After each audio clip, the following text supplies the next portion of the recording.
There you go. Oh, here, yeah, yeah. Let's put it right there. Okay, question for Gerald. So what was it like getting recruited by Kentucky the first time versus the second time? Really just the same. Everybody came in and recruited me with open arms, and we just decided to bring me to Big Blue. Is it different being on this side of the Kentucky-Tennessee rivalry? It is. It is. I think I owe it to all the Kentucky fans that we got to, handle business on November 2nd. So I'm excited for that.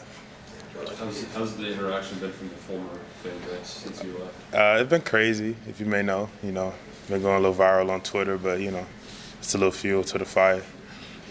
I've been kind of asking everybody the same question. What does the University of Kentucky mean to you personally? Man, it means everything. Coach Grant was the first to offer my first SEC school, so man, and now I have a chance to come back and be a part of the Big Blue Wall, man. I'm excited. What's your relationship with Eric Wolford? What's the relationship like? What was kind of your first impression of him? First impression, it was good. It was kind of crazy. First week here, my O-line coach got fired, so I was like, dang. But they brought in, I trust Coach Stoops, so they brought in somebody else good, and I know what he did at Bama, and I know he can produce good tackles. Gerald, I think you first announced you were going to come back to Tennessee for the extra year than you obviously employed. What changed in that process for you? Really just a lot with my family, really, to be honest with you. A lot of family. And then me, myself, man, I think it was time for a change. I appreciate what Tennessee had allowed me to do in the 2 years that I did it. But I think it was just time for a change, and really with my family. What did you learn from those? You like quite a few starts over the last 2 years at both right and left. So what did you kind of learn from that experience? That I could do a lot if I just put my mind to it. Never played right tackle. They didn't want to play right tackle, but I chose the team before me, and I worked at it all off season just so I could, be the best that I can when I go out there. Is there a lot of differences for you? Like, what kind of stuff did you have to figure out to be able to do both? I like to explain it like this. If you're right-handed, try writing an essay with your left hand.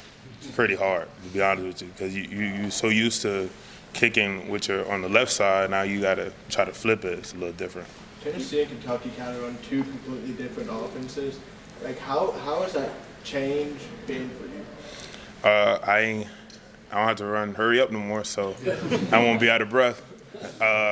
But I like this offense. It's getting me ready for the NFL, using NFL terminology, more of a pro-style offense. And I could really show my versatility with, outside zone, inside zone, instead of just what we did at Tennessee, which is insert and hurry-up offense, tempo offense. You said you didn't playing right tackle wasn't your goal at Tennessee, but it's obviously kind of the opening right now for them. What have they told you about where they view you here in this offense? We didn't really say nothing about left or right. Just come in, just get to work, and learn the playbook first thing first. You mentioned the phrase "Big Blue Wall." What does that phrase mean to you, knowing that this unit has to improve from the last couple of years? Man, it means a lot. It's history and it's tradition, and that's something that Kentucky pride on. And knowing that the standard not having been set in over 2-3 years, that means a lot, man. So I plan on coming in and not only being a leader on the field, but off the field as well, so we could put Kentucky back to that standard. You mentioned the hurry-up style of play. There's a lot of throwing the football. How does it change your mindset, just as a blocker in general, pass blocking versus being able to get downhill and run block? Really, it don't change my mindset. Every time I step out there on the field, I play for God, and God allowed me to bless me with these abilities of being 6'6" and weighing how much I weigh. So I just go out there, man, just use his abilities that he gave me and just go out there and hopefully lead us to victory. But is it more fun to get downhill and put somebody on their back and run block? I mean, you could do the same thing in pass block. I like blocking people sometimes. I like to switch it up, just clamp it with one arm and, talk a little smack to them, you know what I'm saying? Anyone in that room kind of taking you under the wing early and bonded with you? Really, all the guys. We was talking about going play golf. I never played golf before, so that's going to be interesting. So going out there playing golf this weekend. But all the guys, the whole staff, everybody on the team, just family atmosphere. Brock talked to us about hunting and fishing. Is he good? Yeah, Gonna get you out on yeah, that? he's talking about duck hunting. I ain't never hunted either, so this is very interesting. Yeah, very interesting. Hopefully I get something. Sorry about that. Having No, played no. against Kentucky a couple times, what were kind of your impressions when you played against them and prepared for them, and now how unique is it kind of being on this side and seeing what they're doing firsthand? It's crazy. The workouts was crazy. I can tell you that now. I was like, dang, I ain't know y'all guys work out that hard, but it shows. They work out that hard, so it's cool. It's been real fun, and I just can't wait for November 2nd. Did you have any moments blocking guys on that you're now your teammates that Yeah. stood out in those matchups? Really? No, not really. I ain't give up a sack, so that's all I care about. If I ain't give up a sack, I did my job. So, and I led my team to victory on a couple pull blocks, but no, not really.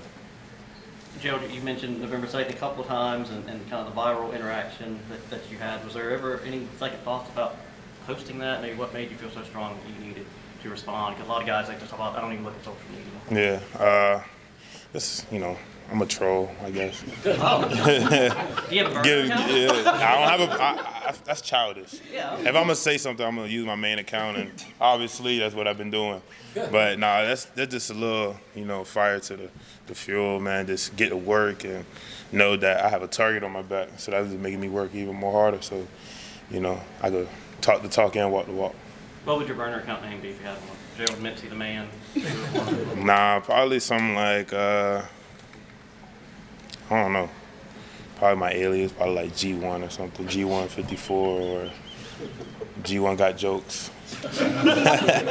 Yeah, something like that. Hatred between Kentucky and Tennessee. Why Kentucky? For you, why did you come here? Why I come?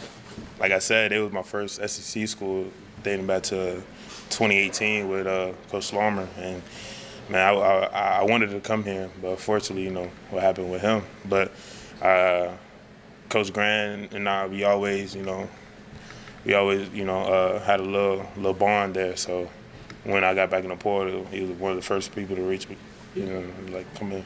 Sorry. My bad, go People ahead. up here really consider Tennessee big rivalry game. Yeah. Is it viewed the same way on the opposite end of that, or does Kentucky have to do more to kind of earn it?